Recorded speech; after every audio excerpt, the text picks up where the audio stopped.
Think and Grow Rich ဆိုတဲ့စာအုပ်အကြောင်းကြားဖို့ကြမယ်ထင်ပါတယ်။ဒီစာအုပ်က1930ခုနှစ်ကတည်းကထွက်ခဲ့ရတော့အဲဒီတုန်းက Napoleon Hill ကဘာလုပ်ခဲ့လဲဆိုတော့ကမ္ဘာပေါ်မှာအောင်မြင်ဆုံးလူ900ကိုလိုက်တွေ့ပြီးသူတို့ရဲ့လျှို့ဝှက်ချက်တွေကိုစုစည်းခဲ့လေ။အဲဒီကနေမှအောင်မြင်မှုအတွက် formula တစ်ခုကိုထုံးထုံရေးကားခဲ့တာပါ။ဆိုတော့ဒီနေ့မှာအဲ့ဒီအစွမ်းထက်တဲ့ formula ကဘာလဲဆိုတော့ကိုကျွန်တော်တို့လေ့လာကြည့်ကြရအောင်။ဒါတကယ်ကိုအတိကအကြတဲ့မေးခွန်းပဲဗျာ။ Napoleon Hill အဖြူရှာချင်ခဲ့တဲ့အချက်ကဒါပဲ။အမှန်နဲ့ပြောရရင်ဒါပါကျွန်တော်တို့အားလုံးနီးပါကို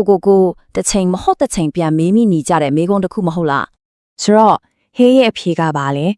ထင်ထားတာချက်အများကြီးပိုရိုရှင်းတယ်ဒါပေမဲ့အင်မတန်အစွမ်းထက်တယ်အောင်မြင်မှုတိုင်းဟာဒီအချက်ကနေစားတာပါတဲ့ကဲဒါဆိုရင်ဒီ formula ရဲ့ပထမဆုံးအပိုင်းကိုအတူတူကြည့်လိုက်ကြရအောင်ဒီ formula ရဲ့ပထမဆုံးနဲ့အရေးအကြီးဆုံးအပိုင်းကတော့စဉ်းစားခြင်းပါပဲ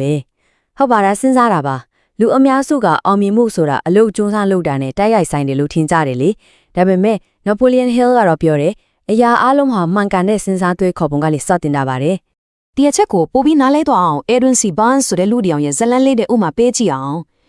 သူ့မှာကလည်းတာမန်စနက်လေးတစ်ခုလောက်ပဲရှိတာမဟုတ်ဘူးတကယ့်ကိုပြင်းပြလောင်ကျွမ်းနေတဲ့ရီမန်းချက်တစ်ခုရှိခဲ့တာသူရဲ့ပြင်းပြတဲ့ဆန္ဒရှိမှဘယ်လိုအတားအဆီးကမှသူ့ကမတားနိုင်ခဲ့ဘူးစဉ်းစားကြည့်လေယထာလမဖို့တော့မရှိဘူးအဆက်အသွယ်လည်းတရားမှမရှိဘူးဒါပေမဲ့အဲ့ဒါတွေကသူ့အတွက်အကြောင်းပြချက်တွေမဖြစ်ခဲ့ဘူးသူရဲ့စိတ်ပိုင်းဖြတ်မှုကတော့ပိုပြီးခိုင်မာသွားစေခဲ့လေအပြန်ပန်းကြည့်လိုက်ရင်တော့ Barnes ကတာမန်လူတယောက်ပါပဲအဲ့ဒီစင်ကတော့သူ့ကိုအလီနာတော်တယောက်လိုပဲအစပိုင်းမှာမြင်ခဲ့တာဒါပေမဲ့လေကဘာကျော်တီထွင်သူကြီးအဲ့ဒီစင်တောင်မှာအတိမပြုတ်ခဲ့ရတဲ့အရာတစ်ခုရှိတယ်အဲ့ဒါကတော့ Barnes ရဲ့မျက်လုံးထဲမှာတောက်လောင်နေတဲ့ယုံကြည်ချက်နဲ့ခိုင်မာတဲ့စိတ်ဓာတ်ပါပဲဒီအချက်ကတကယ်ကြီးတယ်ပြင်းပြခဲ့စန္ဒဆိုတာခဏတာစိတ်လုံးရှားမှုမျိုးမဟုတ်ဘူးလေ Barnes ကအဲ့လာကိုတက်သေးကြခဲ့တယ်သူ့ရဲ့ထိခန့်နိုင်စွမ်းမယိမ့်မယိုင်တဲ့အာယုံဆိုင်မှုဒါတွေကသူ့ရည်မှန်းချက်ဘလောက်တောင်စစ်မှန်တယ်လဲဆိုတာကိုပြနေတာပဲနောက်ဆုံးတော့အခွင့်အရေးကသူ့စီကိုရောက်လာခဲ့တဲ့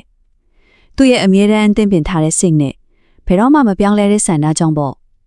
တခြားလူတွေရင်မလွတ်ခဲ့တဲ့မမြင်ခဲ့တဲ့ခွင့်ရည်တစ်ခုကိုသူကရယူလိုက်တယ်အဲ့ဒီလိုနဲ့ပဲသူဟာတန်းကြွယ်သူထီတယောက်ဖြစ်လာခဲ့တော့တာပဲအဲ့ဒီတော့ဒီနေရာမှာအဓိကခြားနာချက်ကိုရှင်းရှင်းလင်းတွေ့နိုင်ပြီစူတောင်းဆိုတာကတနည်းနဲ့တော့ချမ်းသာခြင်းနဲ့ဆိုတဲ့မရေရာတဲ့မျှော်လင့်ချက်တစ်ခုပဲပြင်းပြတဲ့စံထားကတော့အဲ့လိုမဟုတ်ဘူးငါပဲနေ့မှာဘလော့ပမာဏကိုရားကိုရောက်မယ်ဒါကငါအစီအစဉ်ပဲဆိုတဲ့တိကျတဲ့ပန်းတိုင်းနဲ့ခိုင်မာတဲ့ကြီးညာချက်တစ်ခုဖြစ်တယ်ကောင်းပြီဒါဆိုဒီလိုပြင်းပြတဲ့စံတာမျိုးကိုဘယ်လိုမွေးမြူရမလဲ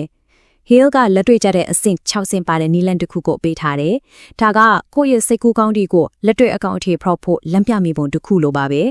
ဲဟုတ်ပြီပြင်းပြတဲ့စန္ဒအခုတည်းနဲ့တော့ရာမပြီးသေးဘူးအဲ့စန္ဒကိုလက်တွေ့အကောင့်နဲ့ဖော်ဖို့ခိုင်မာတဲ့အစီအစဉ်တစ်ခုလိုကိုလိုလက်တယ်အဲ့ဒါတော့ကျွန်တော်တို့ရဲ့ formula မှာဒုတိယပိုင်းဖြစ်တဲ့အစီအစဉ်ဆွဲခြင်းပါပဲအစီအစဉ်ဆွဲတဲ့နေရာမှာအရေးအကြီးဆုံးအချက်ဒီထဲကတစ်ခုကအထူးပြုအသိပညာပါ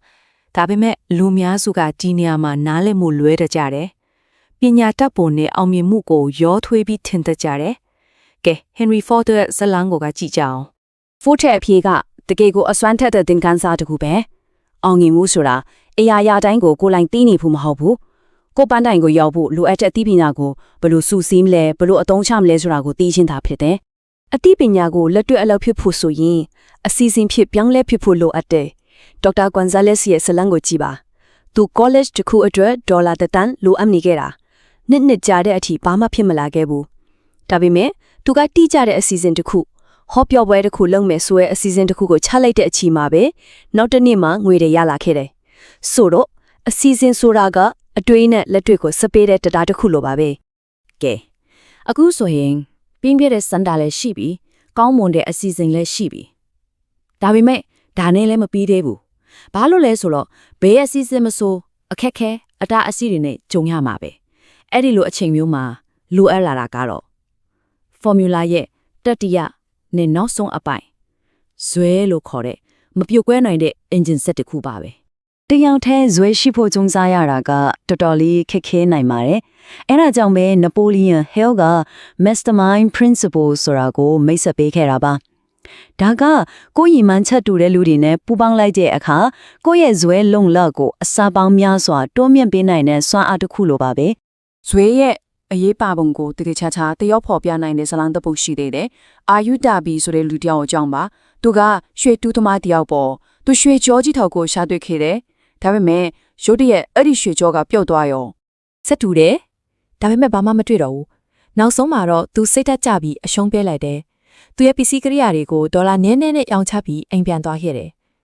ဒါလေလူအများစုအောင်မြင်မှုနဲ့လွဲသွားကြတဲ့အမတ်တေးကြပဲဒါပေမဲ့ तू မသိလိုက်တဲ့အချက်ကတော့ तू ဟာတမိုင်းမှာအချမ်းသာဆုံးရွှေတွင်းကြီးတစ်ခုနဲ့တုံးပေပဲကွာတော့တာပါ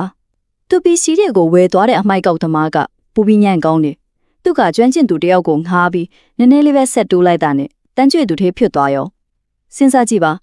ဇွဲနည်းနည်းလေးသားပို့ရှိခဲ့ရင်ဒါဘီရဲ့ဘဝတစ်ခုလုံးပြောင်းလဲသွားမှာဒါဆိုရင်တော့အောင်မြင်မှုရဲ့ formula ကအရှင်းရှင်းလေးပါပဲပထမဆုံးစဉ်းစားပါ